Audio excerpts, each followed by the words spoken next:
the academic podcast agency.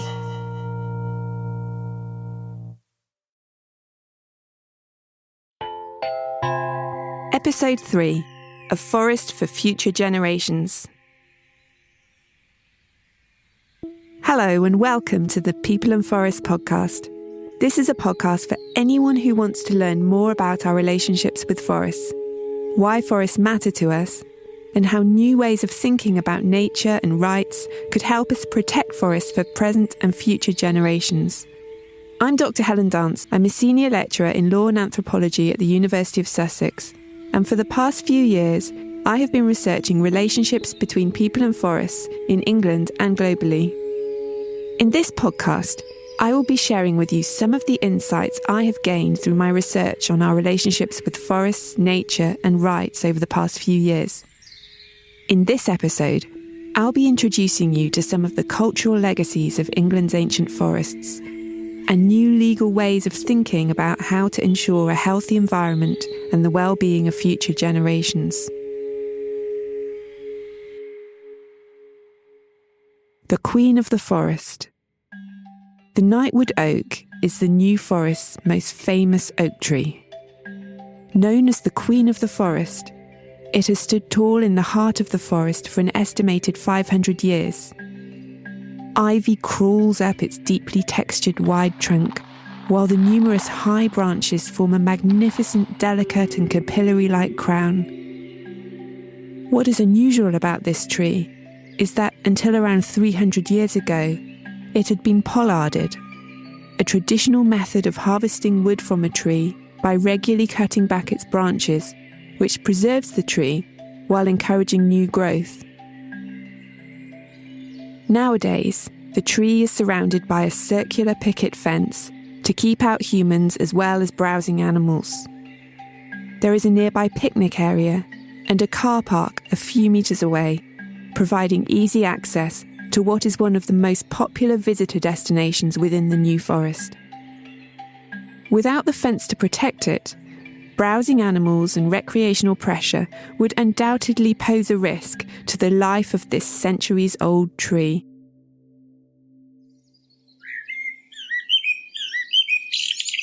A special place. The New Forest is often described as a special place, popular with locals and visitors alike, and is England's largest ancient woodland landscape. It has often been described as a mosaic of ancient woodland, heathland and wetland habitats. The landscape as it appears today is the product of both ecological processes and human actions, including successive phases of woodland clearance for agriculture and timber. It is a cultural landscape of ancient commoning practices, where ponies, cattle, pigs, donkeys and sheep owned by commoners graze freely on the open forest and play an important part in its biodiversity. The New Forest, along with the Forest of Dean, Epping Forest and other special ancient forests around the country, are remnants of a history of royal control over much of the English landscape and their importance for hunting and timber for the crown. It was established as a royal forest in around 1079 under the reign of William the Conqueror, although commoning in the forest predates this. When you walk through the New Forest, you can feel the contrast between the atmosphere of the ancient woodlands in the open forest and that of the planted enclosures. The ancient and ornamental woodlands, as they are known, have evolved through natural processes and are full of birdsong, dappled light and varied wildlife. By contrast, the planted enclosures are dark, quiet places. The history of the New Forest is often told from the perspective of commoners defending their rights to put grazing stock such as ponies, cattle and pigs on the open forest. Over the centuries, royal forests were important for hunting, as well as timber supply for shipbuilding and construction. Although pre-existing common rights were not eliminated, over the centuries laws regulating the enclosure of large areas for timber plantation restricted the exercise of common rights. Traditional commoning practices continue to this day. In the autumn, pigs are let onto the forest for a period of time known as the pannage season, when they eat the fallen acorns. Ponies and cattle can be seen year-round. Ponies roam the forest in groups and pass their knowledge of where to find the natural foods of the forest, such as gorse and holly, water and shelter, from one generation to the next. The main human intervention happens during what is known as the drifts in the autumn, when ponies are rounded up by the local adjuster, who has expert knowledge of the stock in their area of the forest, and is assisted by experienced commoners to check on their welfare. During this process, the ponies' tails are trimmed in a particular way to show that they have been checked, and many have reflective collars fitted to reduce the risk of being hit by vehicles if they roam onto the roads at night. Commoning traditions have been handed from one generation to the next over the centuries, but these and other forest traditions are now facing new challenges and shifting priorities over how the new forest and other public forests are governed, and for whom.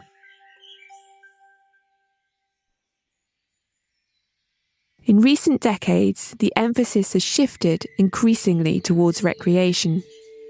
But the ongoing need to protect the forest's cultural heritage and biodiversity now has to be managed against a backdrop of a growing local population, second home ownership, and demand for affordable housing, as well as increasing visitor numbers. These social and economic changes have brought new challenges in managing relationships between people and the forest. Shared values.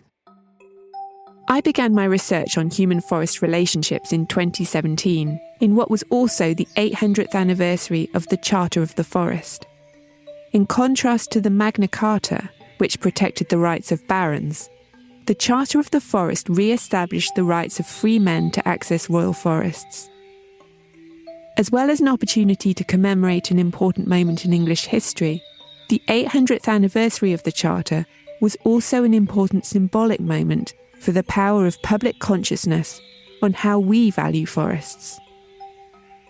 It came in the wake of an abandoned proposal by the UK government to privatise the entire public forest estate, which had led to public outcry and a subsequent independent consultation on the future of English woodlands. The consultation, chaired by the Bishop of Liverpool, advocated the development of a new woodland culture.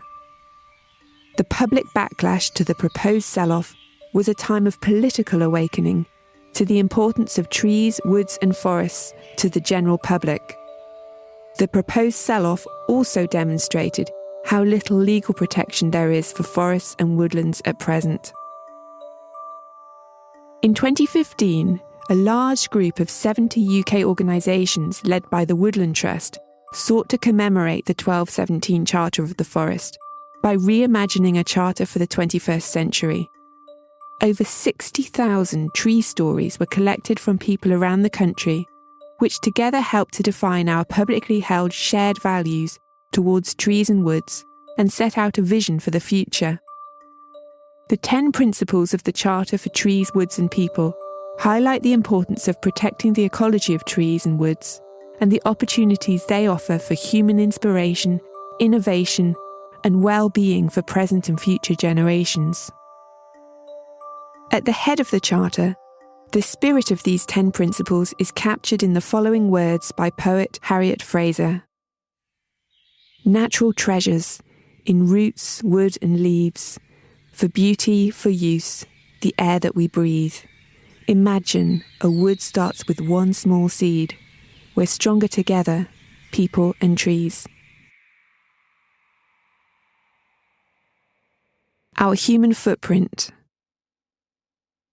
Over the centuries, the way we think about public forests has changed. Recreation and conservation have become increasingly significant. Humans have long been part of complex and interdependent forest ecosystems, but there is no doubt that many modern-day recreational uses of forests have put the ecology under pressure. This was brought into sharp relief during the COVID-19 pandemic, when our freedom to meet indoors was curtailed and people flocked to natural places around the country to connect with nature and each other. Whether as locals or visitors, everyone who sets foot in a forest for recreation leaves some kind of footprint. During my research in the New Forest before the pandemic, I heard many concerns expressed about human disturbance to forest ecology. For example, in spring and summer, dogs allowed to roam off the lead could be a risk to ground nesting birds. Pressure of visitor numbers in popular parts of the forest meant parking on the verges caused damage to rare plants in a site of special scientific interest. Some visitors, excited at the sight of commoners' ponies, were feeding them, which put the ponies at risk of illness, traffic accidents, and behaviour change.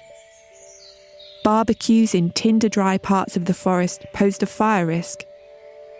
In autumn, wildlife photographers keen to get the perfect image of a majestic New Forest stag could become a disturbance to deer during the rutting season, while rare, red-listed species of fungi were being illegally picked to extinction for commercial purposes. There were year-round risks to animals and plant life caused by littering, cycling at night and off tracks, and traffic accidents involving animals on the forest roads. The exceptional ecology of the New Forest ponds and rivers was also at risk from pollution and recreational pressures. How do we protect landscapes? Partly in response to these challenges, and in recognition of the forest's importance as a biodiverse cultural landscape, in 2005 the New Forest became a national park. As with many governance decisions in the history of the New Forest, the national park designation at that time was welcomed by some and criticised by others. The main legal benefit for the environment was the high level of planning control that comes with designation of a national park. However, many local people in the New Forest were concerned that the designation would make matters worse by encouraging even more recreational pressures. All national parks in the UK are governed in accordance with two statutory purposes and a duty to consider the economic and social well-being of the community. Since 1949, the dual purposes of a national park have been to conserve and enhance the natural beauty, wildlife and cultural heritage, and to promote opportunities for the understanding and enjoyment of the special qualities of the area by the public. These two purposes can often come into conflict. So according to a principle known as the Sanford Principle, set out in the 1995 Environment Act, where it appears that there is a conflict between the two purposes, greater weight should be attached to the purpose of conserving and enhancing the natural beauty, wildlife and cultural heritage of the area, than to the second recreational purpose. While this may be the theory, in areas of pressure on the environment such as the New Forest, the balance between these two purposes is hard to manage in practice. In 2019, an independent panel reviewing the nation's protected landscapes and chaired by Julian Glover made a series of recommendations, which included a proposed revision of the two purposes of national parks. The panel's recommendations on the two purposes placed emphasis on nature recovery and biodiversity, as well as introducing the concept of natural capital alongside cultural heritage. As to the second purpose, the panel emphasised the importance of social inclusion, connecting all parts of society with these special places, as well as the nation's health and well-being. In response, the government has largely accepted these recommendations, reaffirming the Sanford Principle on how to navigate between the two purposes, with new explicit mention of biodiversity and driving nature recovery. However, somewhat in contrast to the language of tree stories and principles in the Charter for Trees, Woods and People, the government's response to the Landscapes Review says that the principle of natural capital should be included to capture, quotes, the societal value of nature in our protected landscapes and encompass a broader range of ecosystem services, end of quote. How do we live these shared values in practice? Policy concepts such as levelling up, nature recovery networks and natural capital are driving current political agendas for change. But how can we live shared values towards our relationship with forests in practice? It feels like something more is needed. During my fieldwork interviews in the New Forest, I learned that before the forest became a national park, a voluntary body known as the New Forest Committee developed a local principle which became known as the Forest First Principle. The core of the principle was that, quote, the special qualities and unique character of the forest must be conserved for their intrinsic value and for the enjoyment of present and future generations, end quote. This principle recognised that the needs and future of people and the forests that they lived in and visited were intertwined and depended on both a healthy local economy and a healthy ecosystem. We can also see the spirit of the Forest First principles' concern for the intrinsic value of forests and generational equity in new emergent rights-based language on future generations and a healthy environment. In 2015, the Government of Wales passed the Wellbeing of Future Generations Wales Act.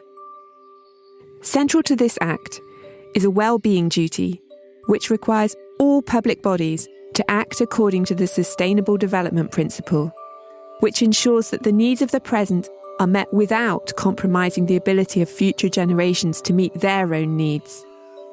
And this principle is wide-ranging, encompassing not only environmental decision-making, but all aspects of social, economic and cultural life. Wales's approach to long-term thinking has caught the attention of governments elsewhere, and in 2021, a private member's bill for the well-being of future generations was introduced in the House of Lords. Time will tell whether it will pass into law to provide a similar wide-ranging framework for sustainable development in the UK. Meanwhile, in July 2022, at a global level, the principle of a human right to a clean, healthy and sustainable environment was declared a universal human right by the UN General Assembly in a near-unanimous vote of support. And at the 2022 COP15 summit in Montreal, governments adopted a historic global biodiversity framework that for the first time included the rights of nature. It has taken over 50 years since the birth of the modern environmental movement for humanity to reach this point, and we do not have the luxury of 50 years to make the changes that are needed in the face of the climate and biodiversity crises. But it seems that we are now at a moment of public as well as political awakening and the beginnings of a paradigm shift in human-earth relationships. Feeling part of our forests means both respecting them and feeling at home in them, not treating forests as other.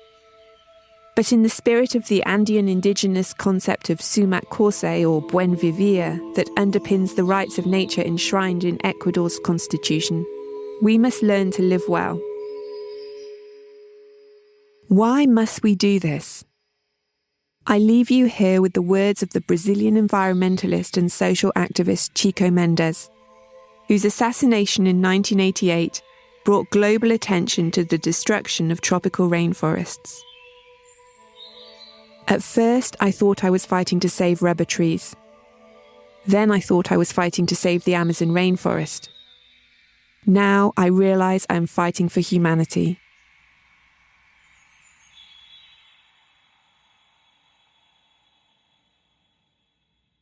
Thank you very much for listening. For recommended reading on the subjects covered in this episode, please visit the show notes on your podcast player. This podcast episode was written and presented by myself, Helen Dancer, produced by Will Hood of the Academic Podcast Agency, funded by the Arts and Humanities Research Council and the University of Sussex, with poetry by Harriet Fraser and sound archive from New Forest Sounds.